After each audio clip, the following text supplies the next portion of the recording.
I reviewed 2 games that require your full attention, so let's just chill out this time with some gross slimes. There's 2 relaxing modes and a stressful one: Adventure, Casual, and Rush. Adventure has a light story mode that can be done at its own pace. Casual is adventure without horror, and Rush is, well, Rush is going to be explained later once I have all the mechanics out of the way. Before I get too deep, I just want to say if you enjoyed this video and want to see more, then leave a like or subscribe. I promise I won't spam your subscriptions page. These videos take way too long to make for any of that nonsense. Graphically, this game is cartoonish and silly. Even looks good on medium graphical settings. For the slimes, that is. The ground textures and anything that isn't specifically stylized looks a little bit muddy, even when I turned everything up to the highest it can go. It's a shame, but you'll be zooming through these areas fast enough that you won't even notice. The only sounds you'll hear in Slime Rancher is the faint original soundtrack and ambient slime noises. Hopping and eating from a distant corral. Even the wild slimes love to happily munch and exclaim it as loud as possible. It's charming and cute, and god, this game is turning me soft. But you might learn to hate that wet plop sound from a slime jumping randomly. The soundtrack is basically chill beats to study to. It's nice and doesn't take away from the game, but you won't find them in my music folder. My gripe is that I don't exactly think every theme fits the area it's given to. The Indigo Quarry theme fits pretty well with its gleaming soundscape, but the last area of the game is supposed to be an emotional climax, and all that I feel is like I'm listening to whatever music they just wanted to plop in. I can't blame them too much though. How many songs can you make for a game about vacuuming up alien blobs? Harvest Moon games have grating soundtracks, and those don't hinder my enjoyment of them at all. I really do like that remix song though. Adventure's story is told through holographic letters found on the ground every once in a while. They're filled with notes on everyday life and more questions. You can get emails from your special someone back on Earth too. The story is extremely basic, good for this chill kind of review.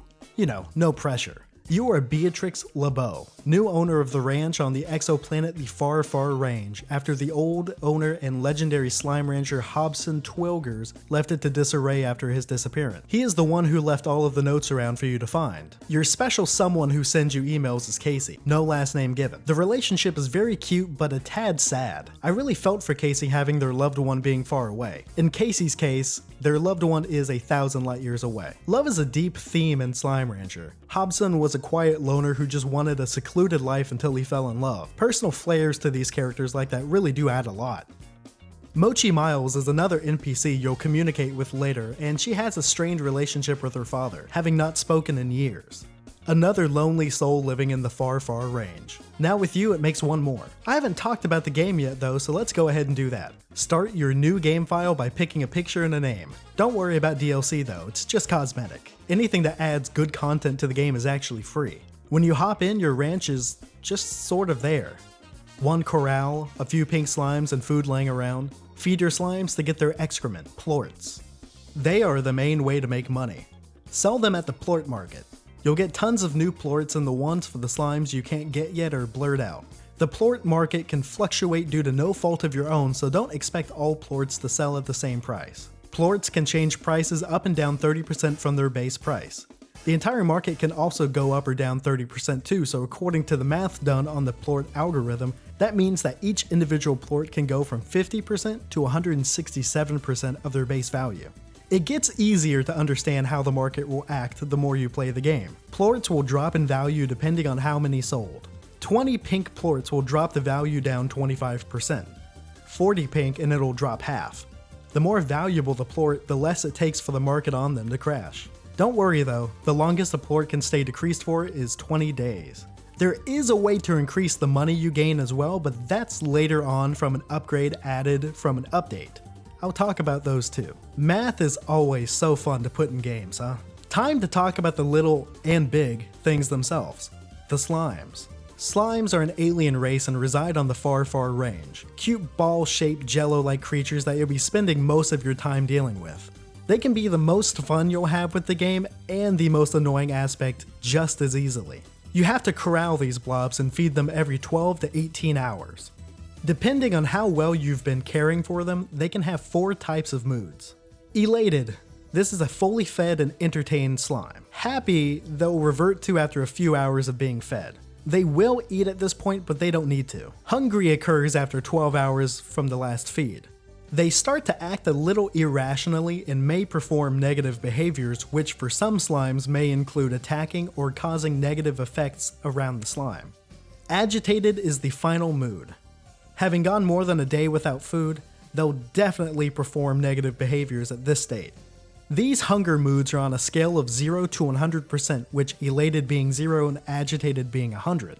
Feeding a regular slime will reduce their hunger by 33%, so a fully agitated slime may need a few treats to calm it down. Feeding a slime their favorite food will have it produce 2 plorts instead of 1.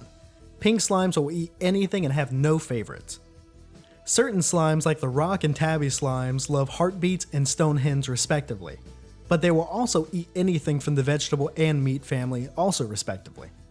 Slimes can't starve to death, but please remember to feed them. For me, Gordos, a stationary large slime, also favor their favorite foods. If you plan to take one on, do a little research. They'll drop tons of food or slimes of their own type, sometimes even slime keys. Those open doors to get to other areas of the world. Food can also quell the anger of feral slimes. These are slimes that appear near skull signs. They attack regardless of how you act towards them. Easy enough to run past, so I'd suggest do that. They can get a little scary when you get backed into a corner though. Feeding can be as easy or difficult as you make it.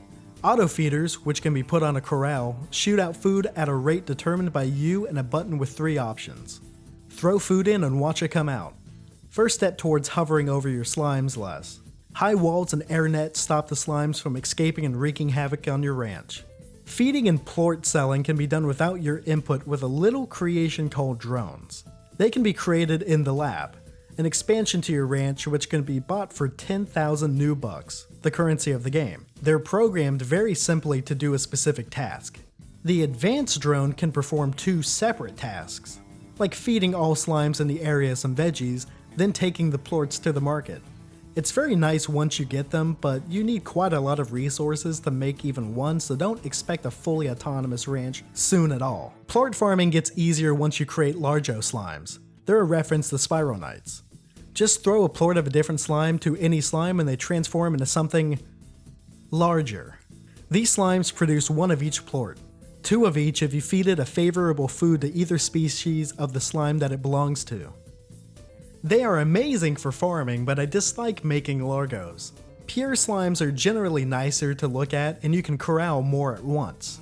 If a largo eats a plort from a slime that it is not a hybrid of, it will transform once again into a tar. Tars are hostile slimes that will eat others and turn them into tar slimes as well. They can be taken care of by shooting some water at them, but the risk of a tar outbreak isn't worth the advantage of more plorts from largos. After your home has reached a sizable, size, you can explore the reaches of the range. There are several areas in the wilderness. The dry reef, where you start, the moss blanket, the indigo quarry, the ancient ruins, and the last real area to explore, the glass desert. I think the game also counts the water around you as an area, but explaining what the water is would be like the bottom of an iceberg video. Not getting into it. Just know that slimes can fall in and they don't die. Each of those locations have their own new slimes to find and ways to navigate. Make sure to upgrade your jetpack and energy levels as soon as possible. And I should probably mention upgrades. Upgrades are little bonuses to buy upon meeting certain criteria. Buy them as soon as you can. Each one provides significant bonuses for mechanics like health, energy consumption for sprinting in the jetpack, and treasure crackers. You get nice blueprints or items for crafting from treasure orbs. You'll be happy you have them and even happier with how little they cost. Unlockable expansions for your ranch get pretty pricey though. They unlock more plots of land to place corrals and such on, especially the overgrowth as chickens spawn there.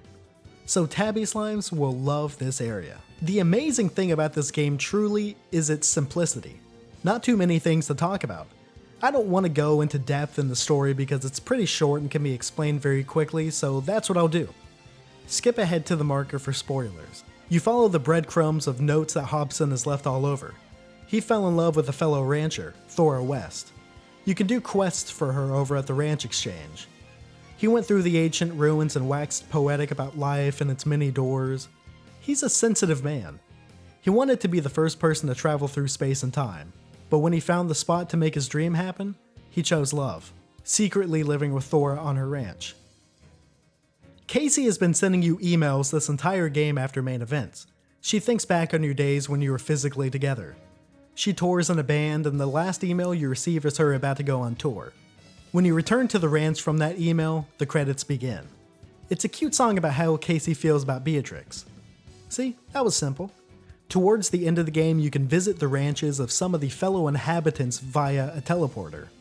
I did these after the credits and in sequential order, so let me review those two real quick. Mochi harvests love from my heart and plorts from the Quicksilver slimes. They are special slimes that only appear in this area. Shoot them with electricity to get their plorts and sell them back to Mochi. She'll give you 200 new bucks for every 10 you sell her, so it's a decent money-making activity. I was gonna explain all of the upgrades you can get from this, but I think I'll just leave a list on the screen. Ogden Ortez wants you to get Cucadoba fruits from the wilds, a new area that he resides in. I really don't like doing this side content, but I did it just to say I did. Here are the upgrades.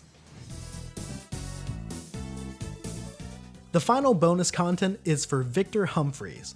He's the geeky guy that gives you missions. Now this is really interesting actually. He sends you into a simulation of the world to scoop up glitch slimes. They look like regular slimes but with a face like the Pokemon Ditto. All you gotta do is survive on the way out of the simulation and they transform into bug reports. Trade 600 of those for these rewards. After you have all of these upgrades, let's now discuss the 7Z Rewards Club. This is a huge money sink. It rewards you with a new number on your HUD and some vanity upgrades to the ranch and its additions. Just remember though, level 27 is only halfway to 28, so save up some dough. Chroma packs are also unlocked here. Those are nice colors to put on your house, ranch, and weapons. Each console that the game is on has an exclusive chroma pack too, and I think they're equally nice. Maybe I like the PlayStation 4 one more, but that's just because I'm a blue type of dude. Each of the NPC areas also unlock a new chroma pack for you. I think I like Victor's best. Go ahead and fabricate everything now and let loose. Trade all those plorts and make your ranch your own. Then maybe even, dare I say, try Rush Mode? Rush Mode is hard. You have 3 in-game days to make as much money as possible. Completing trade requests earn you some extra time. Gordo slimes also pop earlier. Some even pop after only eating one food item to unlock the teleporters earlier. Basically, it's just a little speedrun challenge to stroke your ego. Hard as hell unless you have a solid route, but I'd say just try it a few times blind and see how it works out. You can end up doing better than you ever thought. Finally, I can say without a shadow of a doubt, I fully 100% recommend this game. Even if it was a full-priced $60 game, its simple mechanics are so good even my niece got into it. The story mode is so laid back I even forgot I was supposed to be doing it while I was recording. I really tried to rack my brain to find what games I would recommend if you like this one. Harvest Moon games are bad now. She is such a bad bitch though. Tycoon games are always so hit or miss. So I went to GamesLikeFinder.com, and they gave me a list that I cherry-picked. So in my opinion, these are the best games for fans of Slime Rancher. Stardew Valley has co-op, finally. Thank you all for watching. I recently upgraded my GPU, but all the footage was recorded before the upgrade was completed, so next time maybe the game will look good. I'll be switching to a 3-week schedule for a while as well, trying to do some videos that cover multiple games. If you like games based on stuff from the 70s, then stick around for that.